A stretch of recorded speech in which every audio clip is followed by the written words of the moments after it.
ఈరోజు వీరేష్ ముద్రాజ్ అవసాని వీరేష్ మన పోలీస్ కృష్ణన్న గారు అమరులై 16 సంవత్సరాలు అయిపోయింది. వారి యొక్క మలిదశ ఉద్యమంలో తొలి అమరుడుగా ఆయన మన యొక్క తెలంగాణ స్వరాష్ట్రం కోసం ఆయన చేసినటువంటి ప్రాణత్యాగం దాని ద్వారా ఏ ఉద్యమం అయితే మనం చూసినామో ఆ ఉద్యమ రూపంలో మనం తెలంగాణ రాష్ట్రాన్ని సాధించుకోగలిగినాం.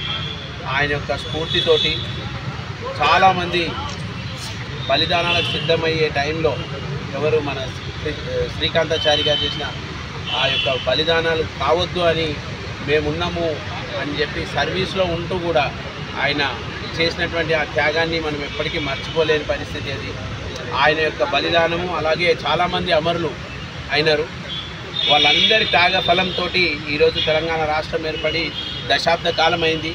అయినప్పటికీ కూడా సబ్బండ జాతుల్లో ఏ కోణం కోసమైతే మనం తెలంగాణ రాష్ట్రం రావాలని కోరుకున్నామో అది కూడా ఇంకా ఇప్పటికీ పూర్తిగా సాధ్యం కాలేదు.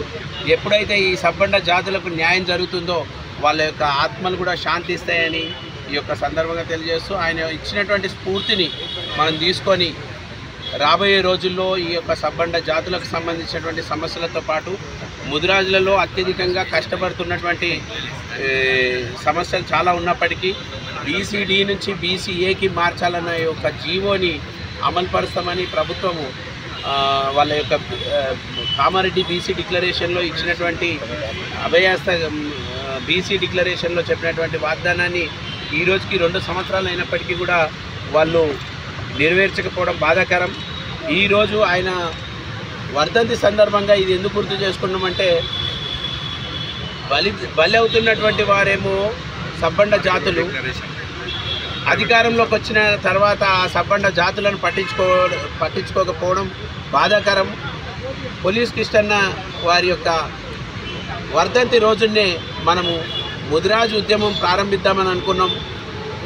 ఈ యొక్క పంచాయతీ ఎన్నికల దృష్ట్యా ఈ యొక్క పంచాయతీ ఎన్నికల తర్వాత మనము దాన్ని ప్రారంభించుకొని ఆ యొక్క బీసీలకు మరి ముఖ్యంగా ముదిరాజులకు న్యాయం జరిగే వరకు ఆ యొక్క ఉద్యమం ఒక రూపకల్పన అందరితోటి కలుపుకొని చేద్దామని ఇక్కడికి వచ్చినటువంటి ముదిరాజ్ బంధువులతో పాటు సబ్బండ జాతులకు సంబంధించినటువంటి మరియు తెలంగాణ ఉద్యమకారులందరికీ కూడా పేరు పేరున నమస్కారం తెలియజేసుకుంటూ ఆయన స్ఫూర్తిని ఆయన యొక్క చేసినటువంటి త్యాగాన్ని మనం ఎప్పటికీ మరవలేనిది కాబట్టి ఆయన యొక్క విగ్రహాలను అలాగే ఆయన యొక్క వర్ధంతి కార్యక్రమాన్ని ప్రభుత్వం అధికారికంగా నిర్వహించాలని డిమాండ్ చేస్తుంది.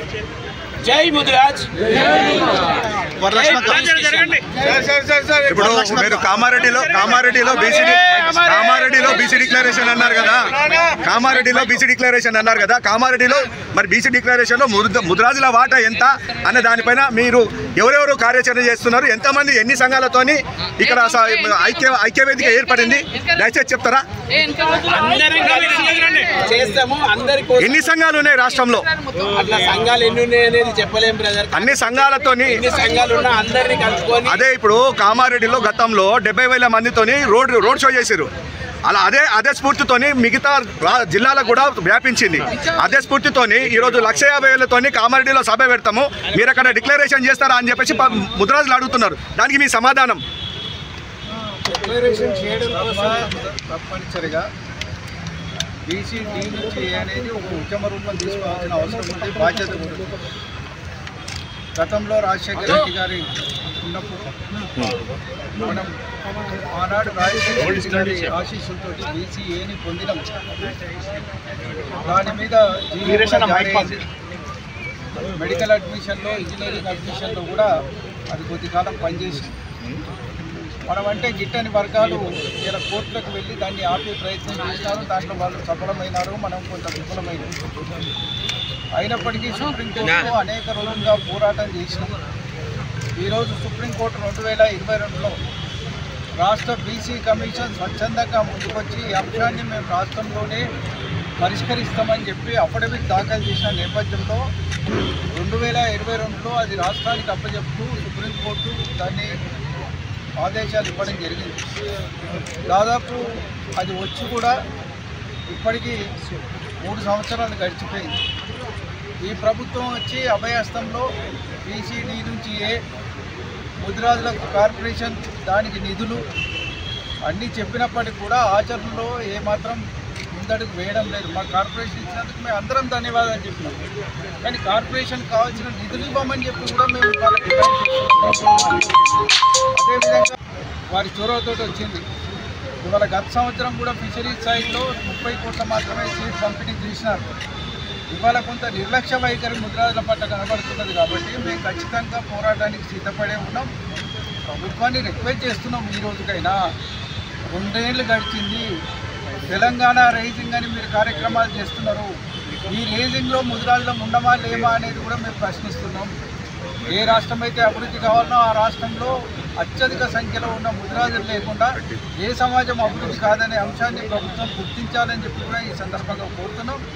తప్పనిసరిగా త్వరలో స్థానిక ఎన్నికలు కాగానే బీసీడీ నుంచి ఏ అంశం మీద కీలకంగా మా పోరాట రూపాలు ఉంటాయి.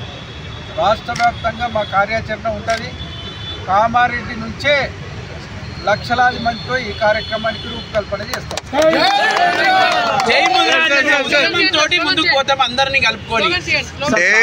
ఇప్పుడు ఏముందనంటే ముదిరాజులలోనే ముదిరాజుల నాయకుల పైన నమ్మకాలు పోయినాయి. ఎందుకనంటే ప్రతి ఒక్కరు అన్న నేను వినండి అరే నేను చెప్తున్నా అన్న వినండి అన్న మేము అడుగుతున్నాం కదా కిష్టన్న సాక్షిగా అడుగుతున్నాం దానికి సమాధానం చెప్పాలి కదా మీరు.